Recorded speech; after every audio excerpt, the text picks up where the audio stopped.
आज हम लोग डिस्कस करने वाले application of Ampere circuital law.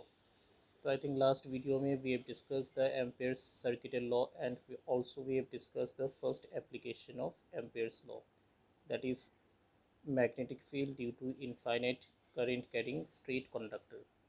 आज हम लोग एम्पेयर सर्किटल लॉ को अप्लाई करके will try to calculate the magnetic field at a point on the axis due to a solenoid. तो उसके पहले हम लोग को सोलेनॉइड को समझना पड़ेगा। तो सोलेनॉइड कैसे बनता है? तो solenoid basically it's a arrangement where we take the copper wires and we wind large number of copper wires together in the shape of a cylinder। तो जो डायग्राम आप लोग के सामने दिखाई दे रहा है, so that is the cylindrical shape in which large number of copper wires were wounded।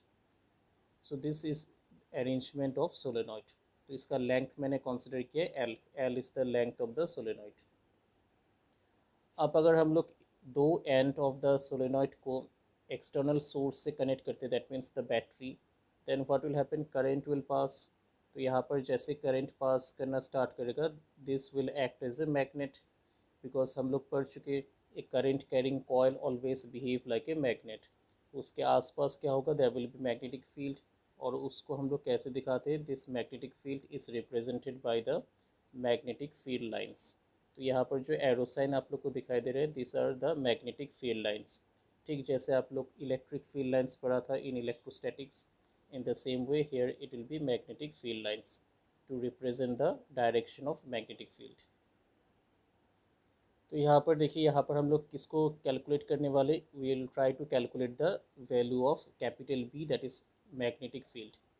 तो कौन सा पॉइंट में हम लोग निकालेंगे, at a point on the axis. तो will try to calculate the magnetic field on the axis due to the solenoid. इस solenoid का रेडियस कितना है, capital R, length is small L and current flowing through the each turn of the solenoid is capital I.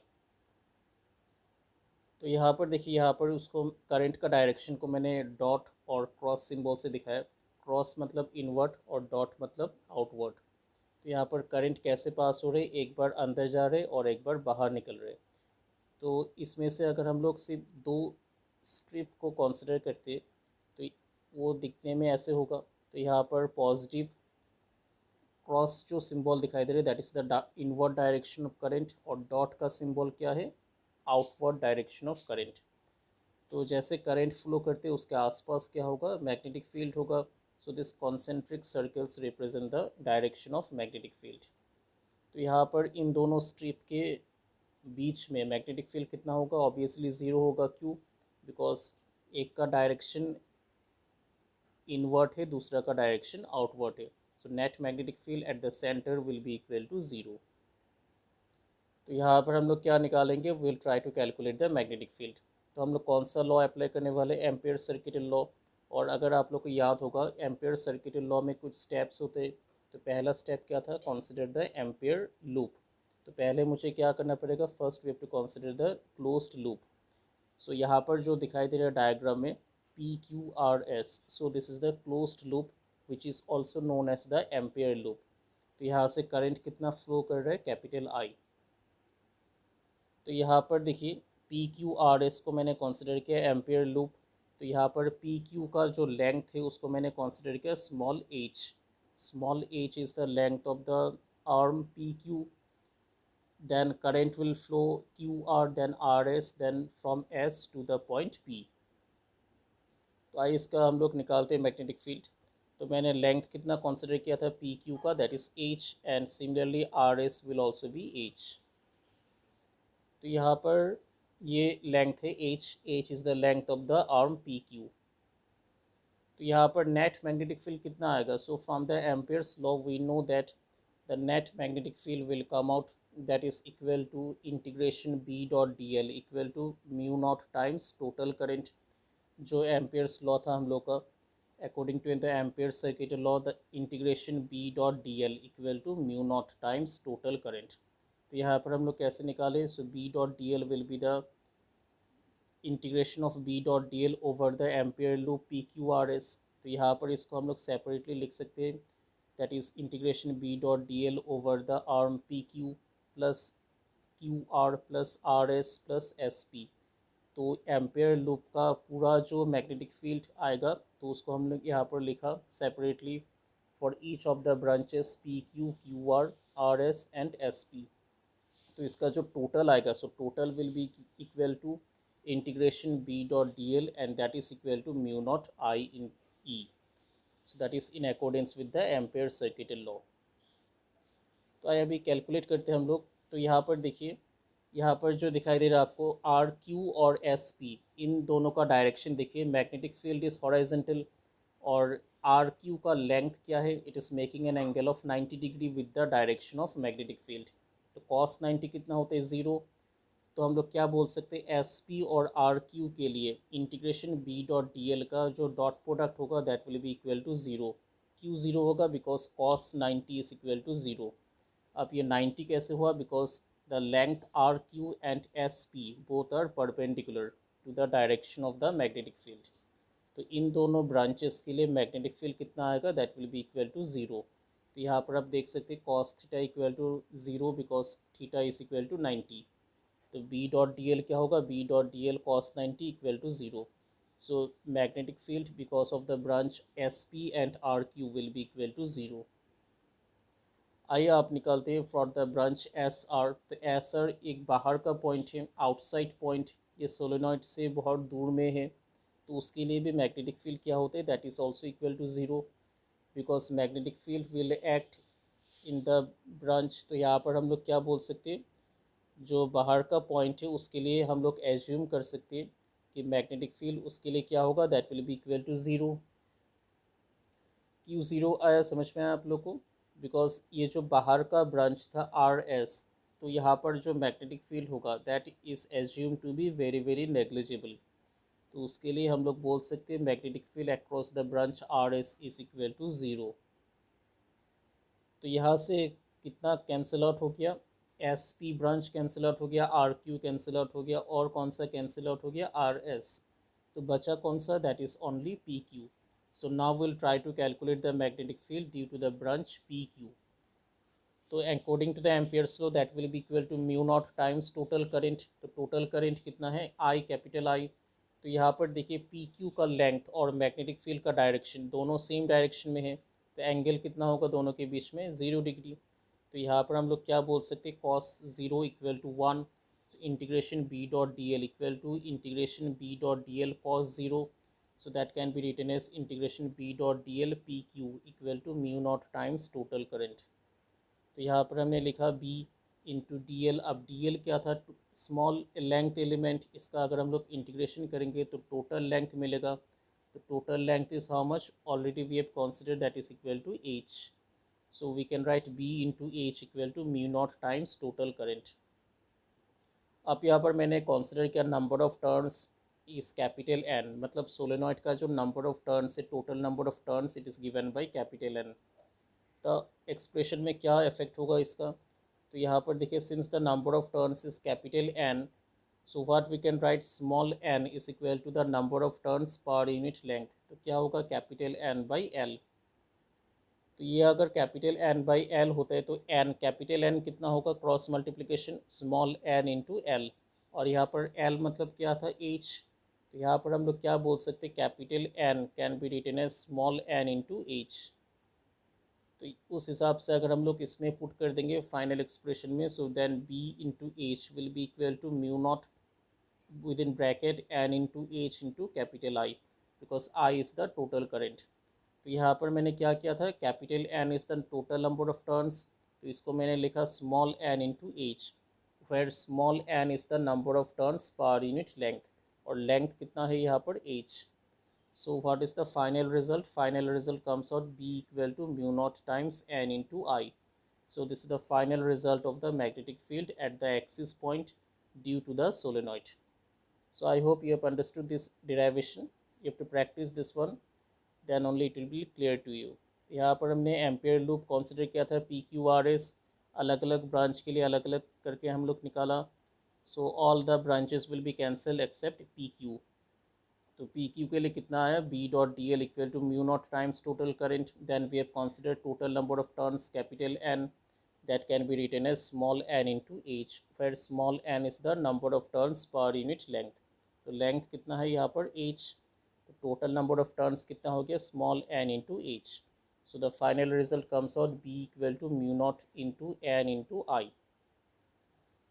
So this is the magnetic field. और इसका जो direction है that can be taken out by using right hand की rule.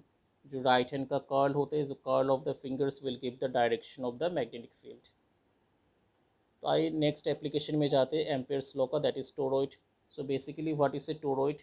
Toroid का क्या है, एक copper wires होते हैं जिसको हम लोग एक अरेंजमेंट के ऊपर बांध देते हैं और उसका दो एंड हम लोग कनेक्ट करते हैं बैटरी के साथ.